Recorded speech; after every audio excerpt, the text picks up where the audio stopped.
سلام سلام كرات خطاتلتي بزلخمو خينكم نزا فيديو تريبوم لكم سلامكم بزح ترف يبلله لما أنتي جبريليو ورحاو بعل جبريليونا وعلنا ببت كريستيانينا جميرنا ينئنا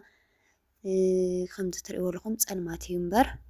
دا جبريل بت كريستياننا نزي مسلي بتقانا زلو ياوزينايك أدميو حدش كونجا جيروم يسروح اللو يوم كساعة سوز فتسأمجن ياوسب أوزي يسعملو تاو توزيني لما أنتي ياو ناي جزانا وعليه قارئكم عم جزاي بنا ستي خوزي فلق دارجانو وحدة جيراني أخو معلتها بنا يستننا هاونا جزاي خوف زولو لساعات من يرخو خويني أخو لما أنت جن جبريل مخنيات بمقبار عم جزاي كم زترقوا لكم بنا فراري شيء ترجعك إخستي له بنا ينفرشكيه ያው ሎማንቱ ናይ መርዓ ፕሮግራም ኣለኒዩ ናይ ሰርፕራይዝ ፕሮግራም ከምዚ ትማሊ ፖስት ዝገበርኽዎ ኣብ ካልእ የለን እንድዩ ግን ቀረባ ስለ ዝኾነ ያው ገዛይ ተረጋግዐ ቡና ኣፍሊሐ ገለ ተነቃቅሐ ክኸድ ኢለ እየ በዚ ኣጋጣሚ ትማሊ ወሰደትክዎ ቪድዮ ኣሕዋተይ ንዝሃብኩምኒ ሰናይ ኮሜንታትኩም ብጣዕሚ እየ ዘመስግን ንኹም እየ ዝፈትወኩም እውን ናይ ዩቱብ ተኸታተልተይሲ ብጣዕሚ ዝፈትወኩም ነገር ስታይ ድዩ እዚ በቃ ጠንካራ ጎኒ ፅቡቕ ነገረይ ንዓኻትኩም ጎሊሑ ዝረአየኩምና ብኸምኡ በቃ ብጣዕሚ ኢኹም ደስ ትብሉኒ ተበራታትዑኒ ንሃለኹም እውን ሞር በቃ ንኽነቅሕ ንኽበራታዕታዕ ስለ ትገብሩኒ ስለ ዝገብረኒ ኮሜንታትኩም ብኸምኡ እየ ዝፈትወኩም ማለት እዩ ትማሊ ከም ዝሰማዕኹሞ ንምንታይ እዩ ንዩቱብ ተኸታተልቲ በቃ ብጣዕሚ ክተዳልየ ግንን ኣቢልኪ ክትፈትው እዮም ገለና ነይሩና كل جيزة بقى بفقر سلازنافقكم وي نايتو بتخطاتلتي بقى كأتقوت ناويتو بجلس لازخونكو مهم مخنيات بقى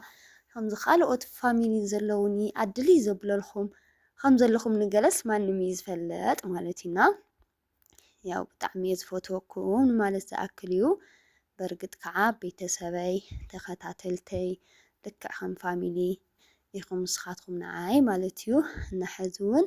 سناي كومنتاتكم برتاحهم أي فليني سنالي ون سبسكرايب ناغوركم فيديوهاتي ون لايك ناغوركم خم تخلو جيزي حاجزكم أي فليني والتيو أنا لو ما أنتي ياو بين يني أخو أفزا جزاي خمدي أجيرا بنا ناس تخويا والتيو زاجونا يزي أبت عميز فوتو جونايا تشكرو قنفل نالت أبيني جونا بطعمي أطعمتي بخمو أبزا ترئيوا لكم جبناي جيرا بنا ناسا تخويا نقدم بولو أوزي بناي أوريدني أخو يا قرصون بيني سلزقون كون بيني تخوني قريبني أخو يبلكم أسخاتكم خميني أخوم نحنا دخوم كم يقبركم لو سراح ترعدكم ينافقكم لو ديو قويلاتات أو سدت خوين كاسي همزيناي عدخا دباب تهزبخا ناس عسعي تباهلا عدخا بمعد خطريوس بتعمي خاتنا فوا بزخونا نخلو جيزة لو يودا أمبر سمع كان فوت بفلايخا ناي قروا بيت سبكا عركخا حوكا خمرعنا هالي يستوسك أزخونا جيزة يسدتسي نازخونا بيت سمرعا بفيديو سميعس نابخوخوخو علوكا بفلايك عشعو قاشاي نيرنا مخاديس بقى بطعمي يحرقننا نافقوت بطعمي تسومعني كافي إني نيرو والسيو بخوم مخنيات بقى يرد أني تسدس ولو سوس كندينا إذا أكلت سميتاتو يرد أني والتيو أنا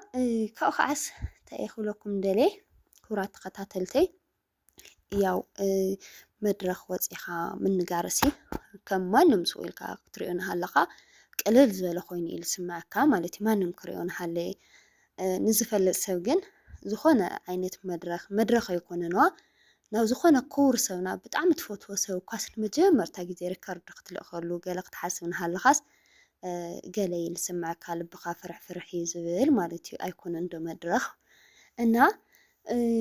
እቲ ናይ መድረኽ ኩነታት ተረዲእኹም ጠንካራኺ ጎበዚኺ ከምዚኺ ቀፅሉሉ ዝበልኩም ንኣሕዋተይ ክንደይ ናይ ዝኣክል ናይቲ መድረኽ ድፍረት ከም ዘድልየካ ከም ዝፈለጥኩም እየ ተረዲእና የቐኒየለይ ያው ሕዝን خلأي ጊዜ መድረኽ ወፅእኒ እኹ ቅድሚ ሕዚ በተለይ وأنا ወፅና መድረኽ ገለ ኢለ ነይርና ዝሮ ዝሮ ግን ያው ግዴታ ኻ ተኾይኑ ናይ ሰብ ሓደራ ተኾይኑ ከዓ ግድን እዩ ካብ ዝሓለፈ ከዓ ሎሚ ያው ናለመድካ ኢኻ ትኸድ ማለት እዩ መድረኽ ወፂኻ ዘይምንጋር ዘረባ ዘይምኽኣል ገለ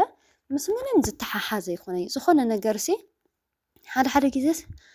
ጀግና እኮ ኢኻ ትመስልና ነርካ ጀግና እኮ ኢኻ ትመስልና ነርካ ዘረባ ዘይትኽእል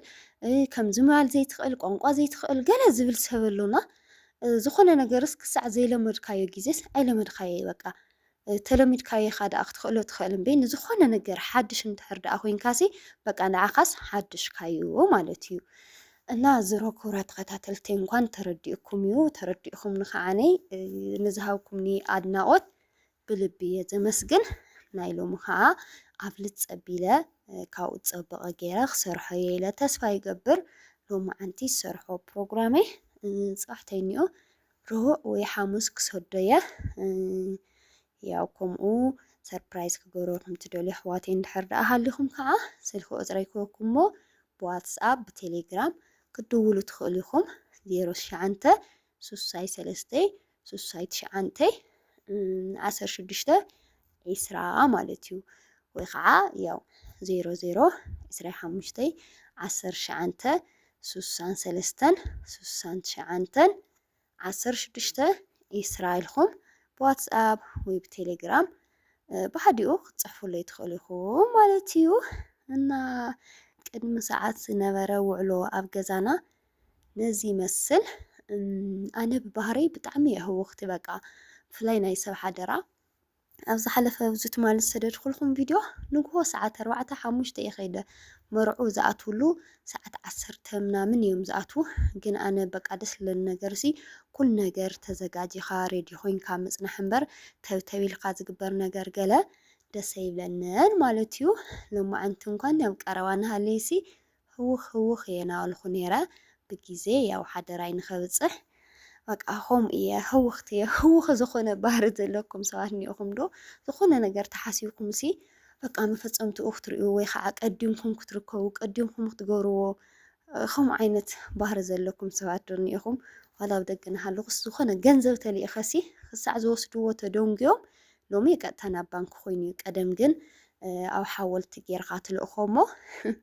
ወለድኻ ወይ ቤተሰብካ ዝለኣካሎም ሰባት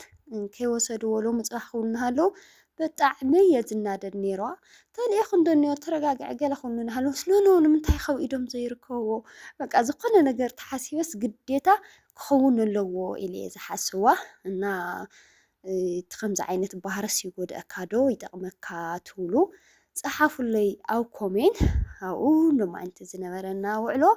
ነዚ ይመስል ነይሩ ድሕሪ ሰዓት ዝነበረ ያው ከምቲ ዝብለኩም ኣለኹ